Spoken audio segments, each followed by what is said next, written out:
বন্ধুরা 2024-এ বিপত্তারিণী পুজো কবে পড়েছে, এর সঠিক সময়সূচি এবং এই পূজা করলে শুভ ফল লাভ হয় সেই ফলগুলি কি কি। বন্ধুরা, বিপত্তারিণীর সুতা বিশেষভাবে হাতে ধারণ করে থাকলে 1 বছর সেই ব্যক্তির কোনোই বিপদের সম্মুখীন হতে হয় না। বন্ধুরা, কলকাতায় দেবী দুর্গার 108টি রূপের মধ্যে দেবী বিপত্তারিণী রূপের মহিমা বেশি এবং হিন্দুর ঘরে প্রতিটি ঘরে বিপত্তারিণী পূজা করা হয়ে থাকে। সনাতন ধর্ম অনুযায়ী বিশ্বাস সব রকমের বিপদ থেকে মুক্তি দেওয়ার জন্য মা বিপত্তারিণীর পূজা করা হয়। বাংলায় 12 মাসে 13 পার্বণ। সেই পার্বণই আষাঢ় মাসে বিভিন্ন পুজোর মধ্যেই বিপত্তারিণী ব্রত পালনের গুরুত্ব রয়েছে। দেবী বিপত্তারিণীকে লাল সুতো উৎসর্গ করা হয়। মনে করা হয় এই সুতোয় বেঁধে রাখলেই জীবনে নানা রকমের যে বিপদ সেটি আমাদের স্পর্শ করতে পারে না। বন্ধুরা, কোন সময় দেবীর এই রূপের পূজা করা হয় সেটি জেনে নেব।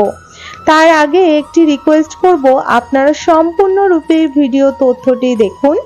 ভিডিও তথ্যটি যদি ভালো লেগে থাকে অবশ্যই একটি লাইক করবেন। কমেন্ট বক্সে জয় মা বিপত্তারিণীর জয় অবশ্যই লিখবেন। অবশ্যই চ্যানেলটিকে সাবস্ক্রাইব করে রাখতে পারেন আপকামিং পূজা পাঠ, তন্ত্রকথা, জ্যোতিষশাস্ত্র, বাস্তু টিপস, টোটকা উপায় দেখার জন্য। বন্ধুরা, আষাঢ় মাসে সোজা রথ ও উল্টো রথের মাঝেই যে শনি এবং মঙ্গলবার পড়ে সেই দিনই পালন করা হয় বিপত্তারিণী পুজো। বাংলায় প্রায় প্রতিটি ঘরেই এই পুজোর পালিত রীতি ও নিয়ম আচরণ রয়েছে। এই বছর অর্থাৎ 2024-এ কখন পড়েছে পুজোটি? 2024 সালে অর্থাৎ এই বছরে বিপত্তারিণীর পুজোর প্রথম তারিখ হলো 9 জুলাই।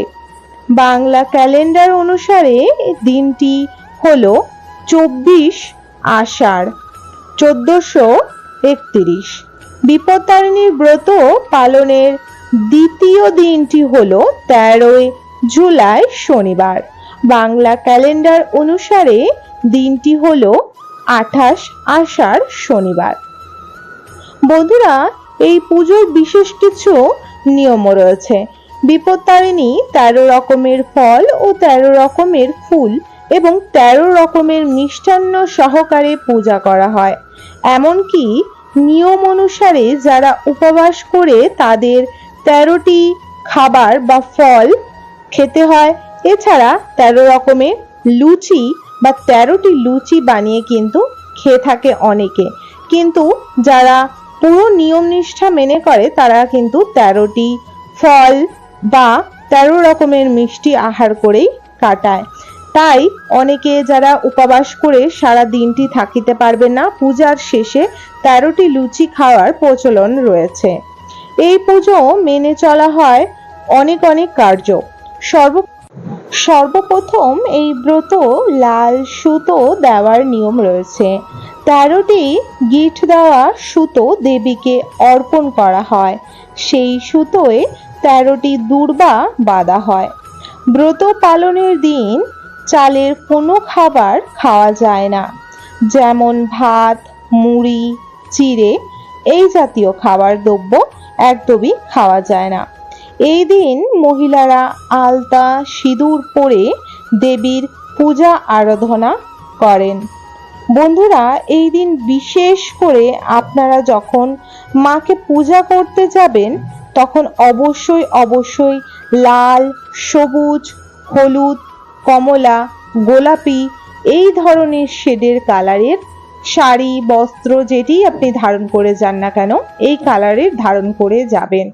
মন্দিরে প্রায়ই দেখা যায় অনেকে নীল, কালো, আকাশি, হালকা বিশেষ করে বেগুনি কালার, যেগুলো নীলের উপরে বা কালোর শেডে আসে, এই ধরনের কালার পরে কোনো রকমেরই পুজো করা একদমই উচিত নয়। বিশেষ করে কোনো দেবীর পুজো সর্বদাই লাল, হলুদ, সবুজ, এছাড়া লাল শেডের যেমন কমলা, হালকা পিঙ্ক, এছাড়া পেঁয়াজি কালার, এই ধরনের শেডের আপনি যে কোনো কালারের যে শাড়ি রয়েছে লাল, সবুজ ও হলুদ শেডের, সেগুলি পরে যেতে পারেন।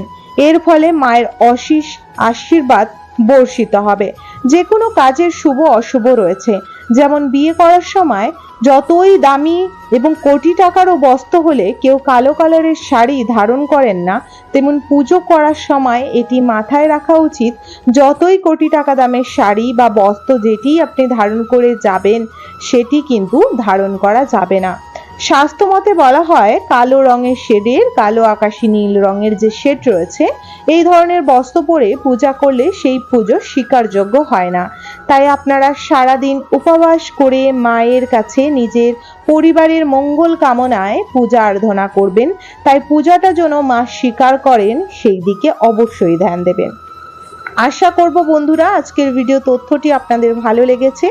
যদি ভালো লেগে থাকে অবশ্যই একটি লাইক করবেন, কমেন্ট বক্সে অবশ্যই জয় মা বিপত্তারিণী জয় লিখবেন এবং অবশ্যই চ্যানেলটিকে সাবস্ক্রাইব করে অবশ্যই রেখে দেবেন আপকামিং পূজা পাঠ, তন্ত্রকথা, জ্যোতিষশাস্ত্র, বাস্তু টিপস, টোটকা উপায় দেখার জন্য।